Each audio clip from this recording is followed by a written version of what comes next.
Hello again, everybody. Well, Spider-Man and I just couldn't wait to finish the story about the Fantastic Four and Dragon Man. So let's get started. Here's Dragon Man flying around the campus of State University. Remember, the Fantastic Four are there so that Reed Richards can give a speech. But remember who else is there? It's Diablo, the old villain from Transylvania, and he's there to give power to the Dragon Man and make him his servant. So, as we saw last time, Dragon Man had come to life thanks to Diablo's potions, and he's flying off. And so finally, Dragon Man reaches the site of Reed Richards' lecture. And the bystanders say, "Hey, look at that. It must be something Richards dreamed up to impress us." "Well, I don't think so. Look at his head, his eyes, the way he moves. He's for real." And the dean says, "It's the research model Gilbert was working on, but it seems alive. Is this some of your doing?" "No," Reed says. "There's only one man I know who might have accomplished that, but he's imprisoned 3,000 miles from here." Not so. And now Sue realizes, Diablo, of course. He's the one I saw. And Johnny says, "One thing's for sure, we're not going to be able to talk it out of the sky. I'll try to find out what makes it tick." Flame on! And here comes the torch to the rescue. Reed says, "Careful, Johnny. If Diablo is behind it, we must be prepared for anything." Torch says, "Good old Reed, even if there's nothing to worry about, he'd worry about why he's not worried." "Well, I think there's something to worry about. What do you think?" Torch says, "I'll toss a flaming fence around him to slow him down." And so he flies around and creates this flaming fence. Blazing Bearcats, he's shooting fire out of his mouth, just like a real dragon. But what good does he think that'll do? Well, I would think he would do a lot of bad, at least. And the startled Torch learns his answer within seconds. He says, "I've got to absorb the flame so that it doesn't injure anyone in the grandstand below. But I'm absorbing too much, too fast. It's affecting my body's chemical balance too suddenly. What's going to happen to the Torch? Look," he says, "I've got to get away. I'm too superheated. I didn't have time to prepare for it." And so he flies low over the campus. And oh my, he melts that beautiful car. He says, "I can't risk remaining below. I'll scorch anything within range. Dragon Man made a flaming menace out of me." In fact, so far, Torch has done more damage than the Dragon Man. And so, Torch says, "Only one thing to do. I've got to blaze into the upper atmosphere. It's the only way to cool down fast enough. But it'll put me out of the fight till I return. I hope the others will be able to handle him."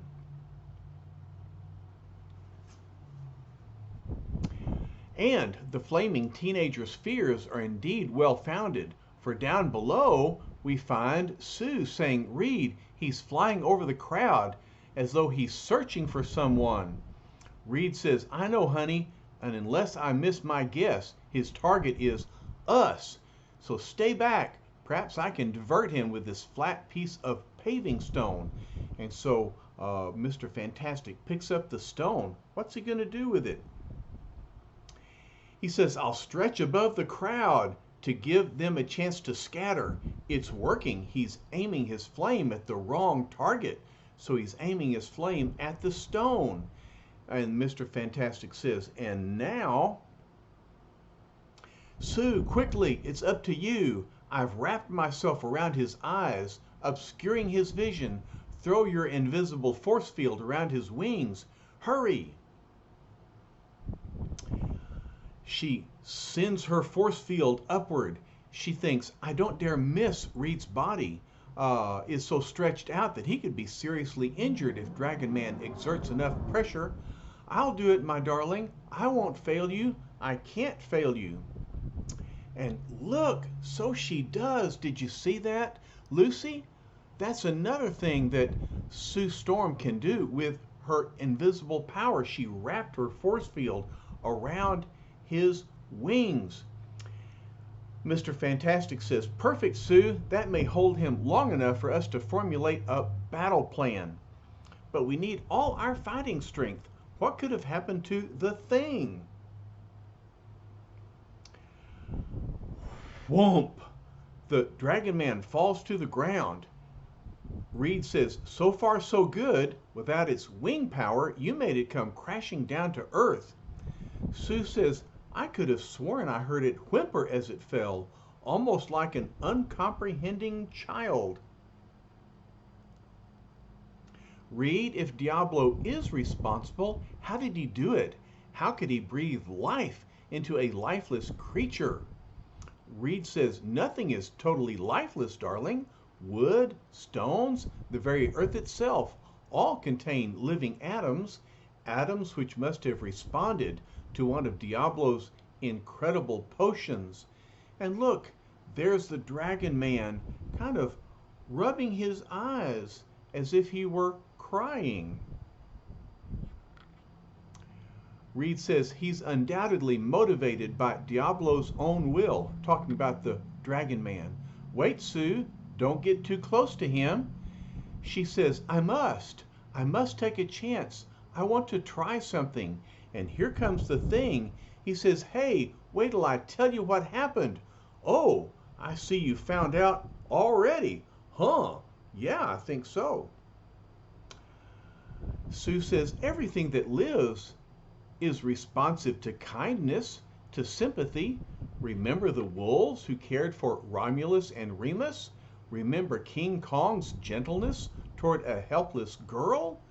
And so she reaches out to the Dragon Man. Reed says, Sue! Yeah, I don't blame him for being worried. She says, no, Reed, stay back. Look, he's stroking my hair. Perhaps we can free him from Diablo's influence. Reed says, easy, Sue, easy. Make no sudden move. Thing said, who'd have believed it? But a split second later, everything has changed. And we hear the voice saying, the plans of Diablo are not so easily altered. Reed realizes, it is he. And Diablo says, this new potion which I have thrown will defeat you yet. What will it do? This potion has sprung up into a gas of some kind. In the space of a single heartbeat, before anyone can move, the effects of Diablo's potion causes the 3 costumed crusaders to fall to the ground inert as their body temperature instantly drops below the freezing point. But then fate moves another pawn across the chessboard of life as the Torch appears on the scene. He says, Sue, Ben, and Reed, what could have happened to them? Are they? Oh no, it can't be. But unwittingly, by flying low over his fallen comrades to study their plight, the Human Torch's own blazing body heat counteracts the effects of Diablo's potion, and he realizes they're okay, they're coming too. Boy, what a scare. But what happened to the Dragon Man? Where is he? Reed wakes up and he realizes Johnny saved us. Another few seconds and it might have been too late. But His heat wakes them up, and seconds later, after briefing their blazing partner, the fabulous FF again prepares for battle. But this time, Reed says, Diablo and Dragon Man, they're both gone. Diablo must have thought we were finished. Sue says, we've got to find them. Nobody is safe while they're free. The Thing says, we'll find them. You can't hide a gink like Dragon Man in your vest pocket. Nope, not even Giant Man would have a pocket that big. Reed says, wait, we're overlooking one bet. The one who constructed Dragon Man. Perhaps Professor Gilbert can tell us enough about the creature to enable us to find a way to defeat him. Sue says, he was built to be stronger than Ben. He can fly and use flame like Johnny, and he has Diablo's brain behind him. He's more powerful than we are, Reed. It'll be the fight of our lives. Reed says, that's never stopped us before, darling. Torch, fly ahead. And hold it, those youngsters have seen something. One of them says, Dragon Man just went past us. He's heading for Dead Man's Lake. Hurry. Reed says, that does it. Let's move. Johnny in the air says, I see them up ahead.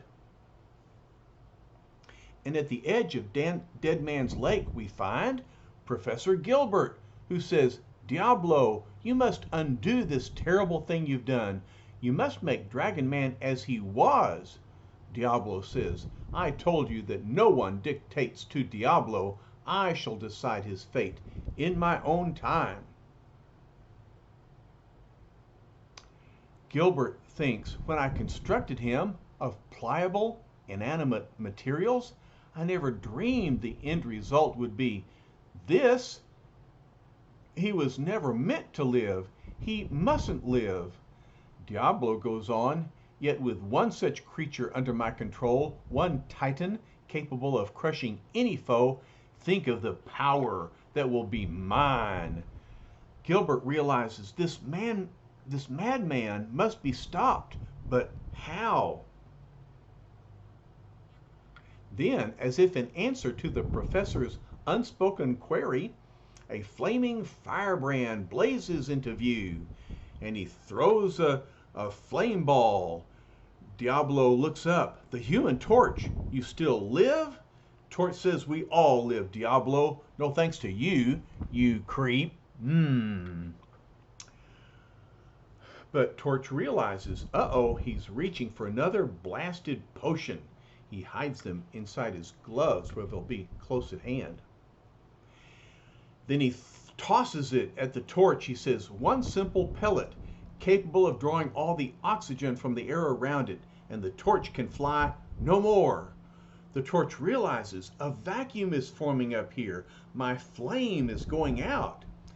Do you know that fire depends on oxygen? And so without oxygen, there can be no fire. That's why many times when a fire breaks out, we try to snuff it out with unflammable materials. Okay. And so Diablo goes on, although you were not high enough to be injured by your fall into the underbrush, one additional capsule of mine will ensure that you never threaten me again. Johnny says, aw, your brother wears knickers, you meatball. Boy, that's an insult, isn't it? Thing shows up now and he says, you tell him, Junior. Whoom! Look, it's a tree coming out of nowhere. Of course, it's been tossed by the Thing. He says, you know it, Buster, and here's our calling card. Diablo realizes that the FF have shown up. But he says, my freeze potion almost finished you before, and this time, applied from such a close distance, it will turn you into ice before you can reach me. But here comes Mr. Fantastic, stretching in an effort to stop Diablo. He says, I've got to stretch out faster, faster. The Thing picks up a boulder. He says, sure, but But in the meantime, just hold that pose, mister. Johnny says, I can't flame on yet. Quick, Sue, your force field. Sue says, but I'll never reach him in time to stop his throw. Yet, if I can catch it in midair. She's thinking maybe she could use her force field to stop the potion. But before any of the fabulous foursome can make a move, an incredibly powerful tail lashes out. Whap! Diablo goes, oh!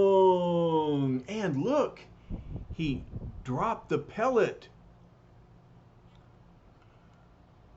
And Sue realizes Dragon Man saved us. But the capsule turned the entire lake to ice. Diablo realizes, I was too careless. I lost control of him when I attacked the FF. Now he's coming after me. So here comes the Dragon Man onto the ice. Diablo is racing across the ice trying to get away. Diablo says, no, no, you can't. I'm your master. Without me, you have no mind. You cannot think. Stay back. Back. But he realizes it's useless. I can't stop him. Only one chance. If I can draw some new potion in time. But the Dragon Man pounces and he's about to attack Diablo. And Diablo's time has run out. Before he can release his potent vial, the pursuing Dragon Man leaps upon him as the impact drives them both into the depths beneath the icy surface. Wow, that's cold and wet.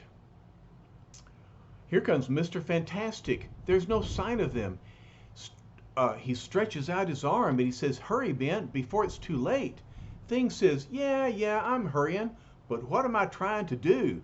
Pull them up or make sure they stay down? Sue says, be careful. We don't know why they call it Dead Man's Lake. But as he swims below, bashful Benjamin soon learns the dramatic reason for that name. He thinks, whew, I never felt a current like this in a lake before. It's like a blasted whirlpool. And so the water is whirling around, drawing the thing down, deep into its murky depths. He thinks there's all kinds of nutty caves down here, creating suctions which draw the currents in all different directions. Nuts. I was afraid this would happen. I'm beginning to sound like Stretcho. Speaking of Stretcho, here comes his arm stretching out to save the thing. Mr. Fantastic says, there he is. I've got to seize him before he sinks out of sight. Sure enough, he grabs him. He says, don't struggle, old friend. I've got you. You're safe now. Thing says, glub. Turn me right side up, you lunkhead. You want I should lose my dignity? And there Ben is, sopping wet. He says, rats. Now we don't know if they both bit the dust or if they might have been swept to safety in one of those subterraneum underground caves. Reed says, even if Diablo managed to escape, which is a frightening thought, we must hope that Dragon Man is no longer under his control and that Dragon Man is lost forever. But Sue says, yet I pity the poor creature. Gilbert says, rest easy, Richards. I shall remain here. Yes, as long as I live, I'll keep the vigil. It was I who created him, and should he ever again appear, I shall destroy him. Reed says, but you mustn't blame yourself, Professor. It was Diablo who turned a research specimen into a menace. A short time later, here's one of the students carrying the luggage. He says, man, when you come to give a lecture, you don't kid around. The girl says, we haven't had so much excitement here since we invited Jane Mansfield to lecture on philosophy. The thing says, it's like I always say, the FF is just a real fun group. Aren't they a lot of fun? I like reading about their stories. Wherever they go, there's a new story happening. And the dean says, "Well, Johnny, have you thought about applying to state after you finish high school?" Johnny says, "Sir, all I'm thinking about now is getting some shut-eye." Of course, Benjamin is still messing with the luggage. He says, "How come I'm always the bellboy?"